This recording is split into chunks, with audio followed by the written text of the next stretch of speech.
into something else, right? And so those things, their decay rates are constant. Very, very rarely would they change over millions of years, right? So when you check the content of those radioactive materials in the earth, right? And then you basically calculate how much of it existed in the earth and how much is left. It tells you the age of the earth.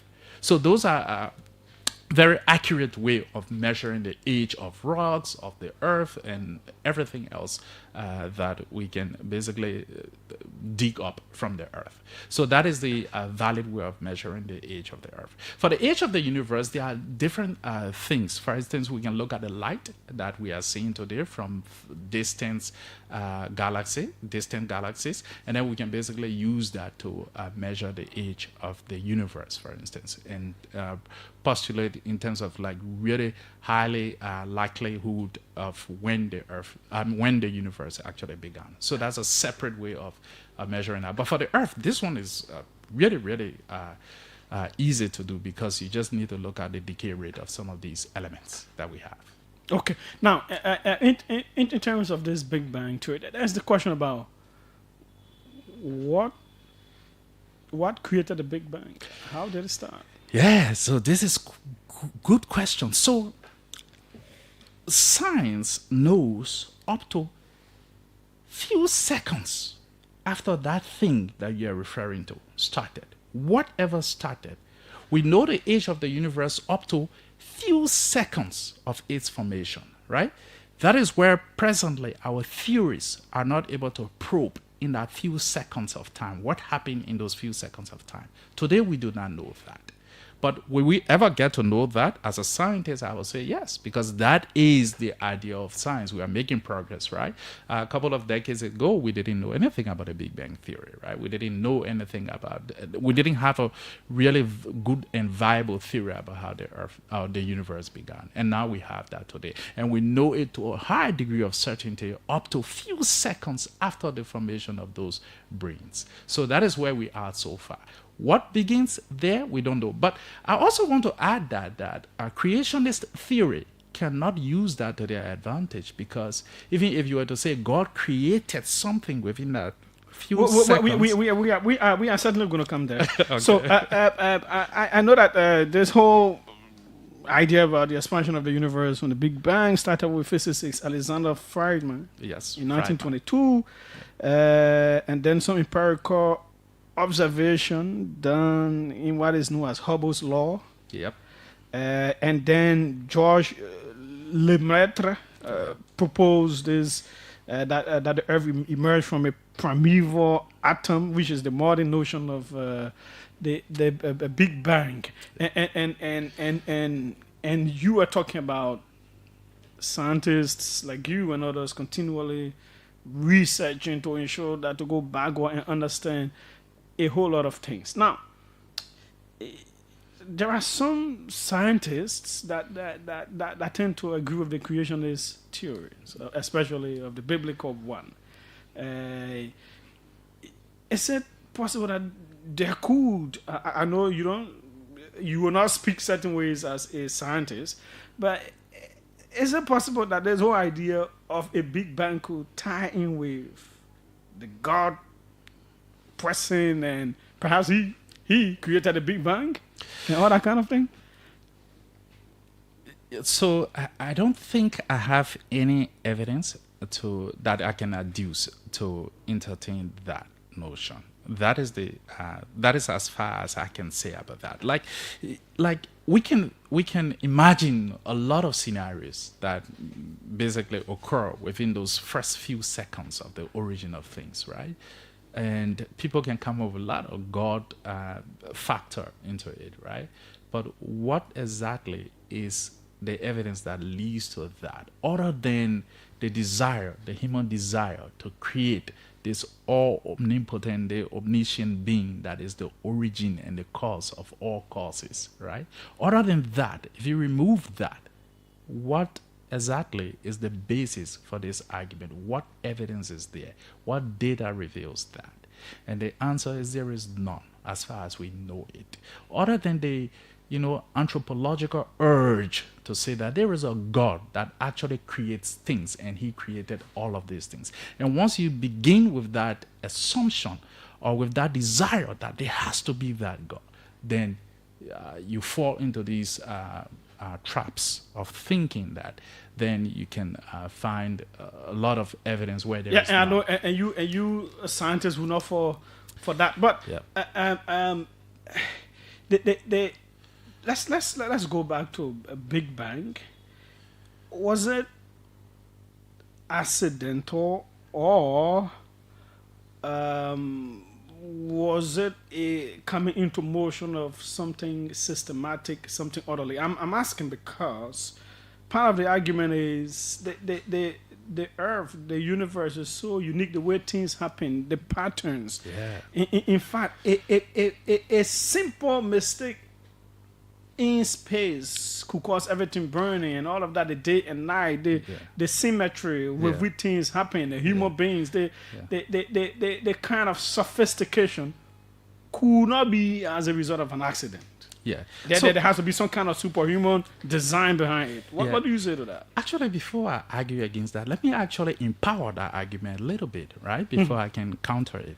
So it's actually amazing. If you think about human existence on Earth, do you know that the configuration of the air we breathe, if it goes off balance by even a tiny amount with the oxygen and nitrogen balance, we will all be dead. But that did not happen. How come all of these things happened so uniquely to allow for the existence of humans, right? These are some of the kind of things that people think about and say, this cannot be accidental, right? There has to be something special. But here's my counter argument to that. I just told you how vast the universe is. So when you have such a vast system, everything that is imaginable is almost possible in some pocket of that vast system. So the thing that happened, that occurred for life to be possible on Earth, is just one of an infinite possibilities that, again, we call them possibilities that just happen to happen on Earth. So for us as a physicist and as a probabilistic theorist, you can imagine that actually this thing was supposed to happen and Earth is supposed to exist because the universe is so vast that it can allow so many possibilities, and this is just one of those possibilities. But that sounds like falling in the creationist trap too. No, it does not, because it's actually telling you that everything just happened randomly. And it's because it's random, so you expect any outcome. So you can predetermine that something this unique will happen at this particular spot. It just happened randomly, and it turns out to be Earth, and it turns out to be us evolving here. So, by the way, before we go further with that, let me just say something, though, about this whole Big Bang theory. So the Big Bang I just explained to you gave rise to one universe. And that is what we have been discussing so far. But I want to say something, though, which is a little bit mind-bending. There are actually multiple universes. So far we've just been discussing one. And by the way, the one that we exist in now, one evidence for thinking that people who believe in this multiverse theory, as it is called, one evidence they give is that when you toss a coin, it has 50% chances of landing head or tail.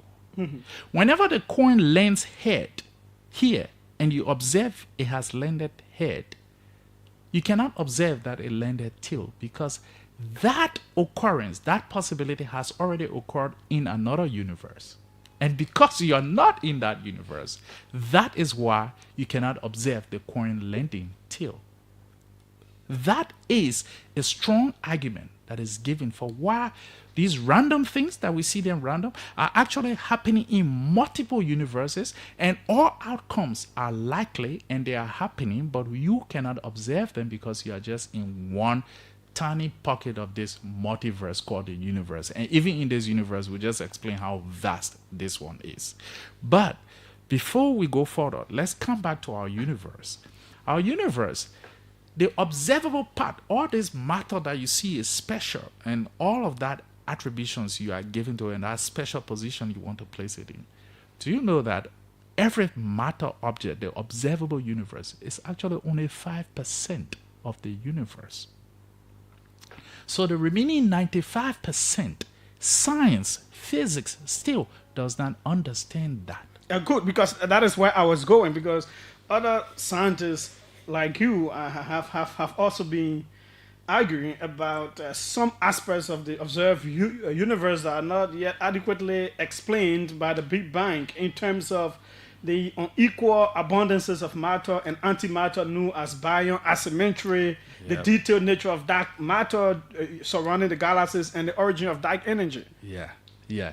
So actually, it is not a failure of the Big Bang to explain it. What it is that it is the failure of any baryonic matter to interact with dark matter.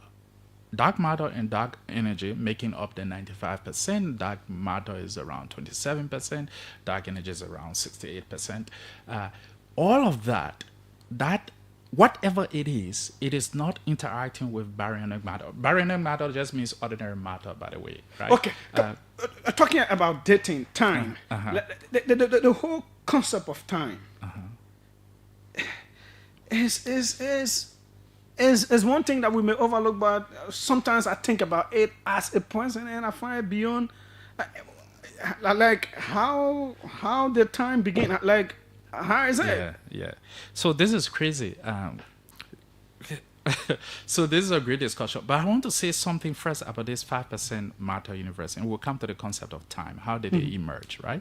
So this 5% matter that exists today, what we think is that we think dark matter is actually the skeletal of the universe that is holding in its many appendages these galaxies that we know and we can see and measure. This 5% that we can see is actually just like there's a big invisible tree, and the fruits of this tree are the ones we are seeing. So if you look at a tree and its fruit is just a small percentage of the entire tree. So in this case, the universe is like a big tree, and the fruits are the visible matter we have. But all of the branches and leaves and the stems, we don't see them because these are all dark matter and dark energy. But then if you take that view into consideration, then it appears like all of these things that we think are just floating around randomly in space are actually held up by a fixed structure, which is the dark matter and dark energy structure that holds these things. So I just wanted to clarify that quickly. Okay. So let's go to the evolution of time. Like, how does time emerge, right? So that's a really hard question, Julius. Very difficult question. But I will answer this in a slightly different way, and I will take you to the world of thermodynamics.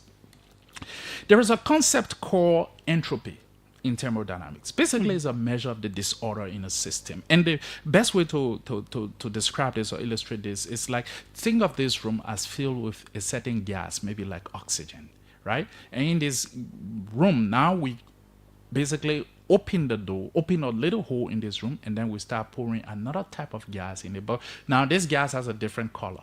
Now, the oxygen that was in this room first appeared very uniformly, and now we are mixing it up. So that chaos it creates, that disorder it creates, is a concept we call entropy. So there's a law of thermodynamics, the second law, that basically states that this entropy of the universe is always, for an isolated system, is always on the increase.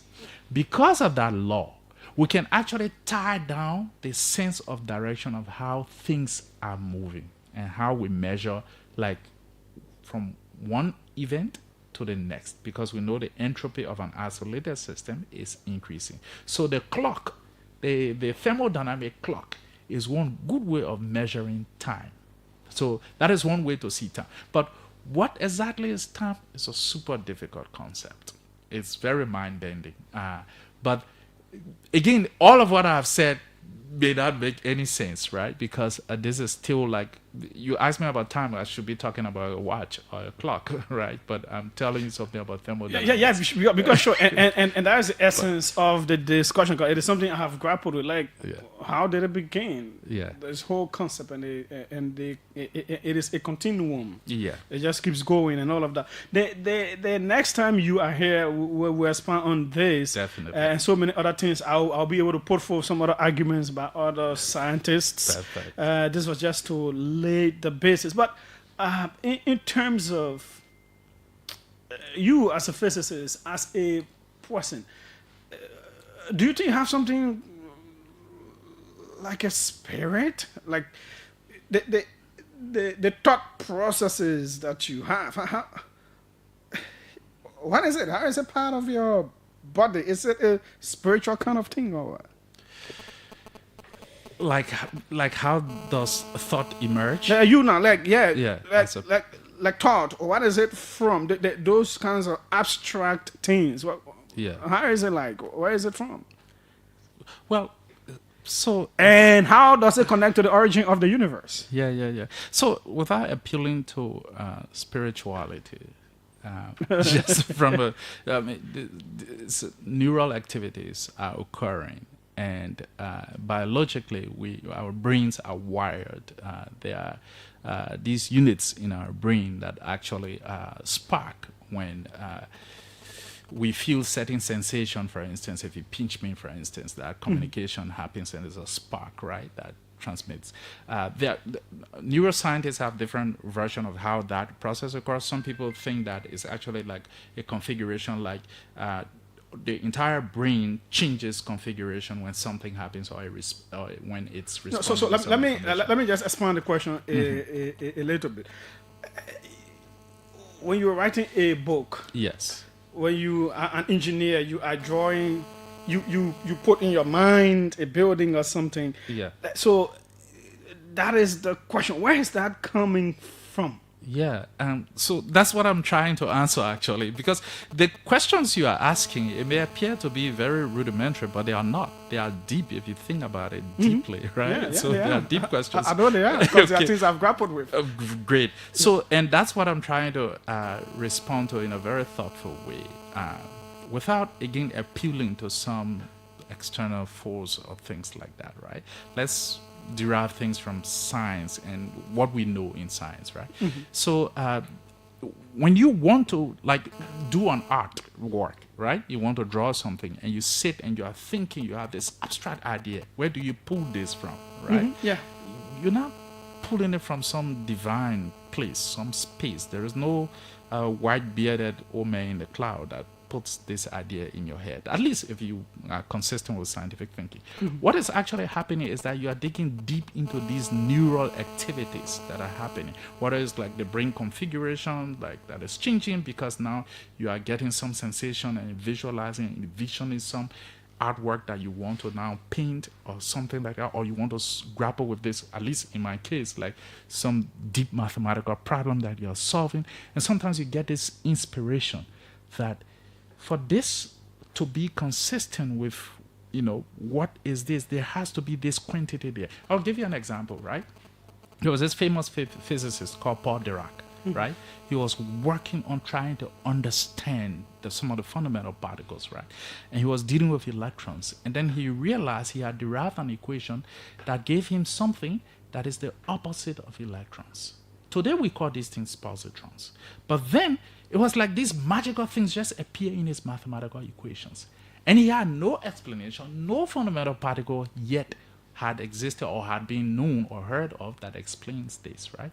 But then he had thought about it so deeply, and then he basically predicted the existence of these so-called absence of electrons, which are called the positrons. And then people did experiments and actually discovered it. But that type of deep thinking, unfortunately, it doesn't come from some external being putting something in your head. It actually just the power and like of your brain, the neural activity that is working. The next And time how you're deep here, you we get will that. be exploring the origin of life. Yes. And then we can go deeper into all of those. More collisions between science and creationism. Okay. His name is Dr. Sana Ziama. And of course, all conversation. If you are someone versed in those areas, you want me to call you up, I can call you up. Bandwidth, a very high profile educative conversation. I want to thank Doug for the fascinating education being provided on the program, quite rewarding and educative. This person says this discussion is very interesting, but a few minutes on the radio is not enough. please negotiate with your boss so as to have 2 hours program every Friday, 7 to 9 p.m., which will be called science hours. Okay. Okay, let's take some calls. 777-700-995, 555-995-995. Welcome, let's hear you. Yes. Good afternoon, Julius. Yes, go ahead, let's hear you. Thank you. And I wish you a pleasant good afternoon to your guest. Emmanuel P. Bonoti, and I call you from my resident into community. Mm-hmm. Well, Julius, I listened to the guest, and actually I admire his breeding. Like he said, he is a scientist, and he's speaking from scientific data. But for some of us, Julius, I believe in the creation theory. Julius, take for example the car we are driving today, the cell phone we are using with the universe, and we as humankind. We did not just come into being as a matter of accident, Julius. We were created. So for some of us, we believe that there is a creator that created the universe and created mankind. He can speak from his scientific point of view, which of course I respect, and I admire how brilliantly he tried to defend his son. But for some of us, we have to say to him, we believe in the existence of a God that created the universe and created mankind. Thank you for the opportunity, Julia. Okay, this person says we have two Ziama in Liberia. The second one is Abba Sharif. Ask him if he knows him. Many thanks. Okay. Welcome. Let's hear you. Hello? Yes, go ahead. Let's hear you.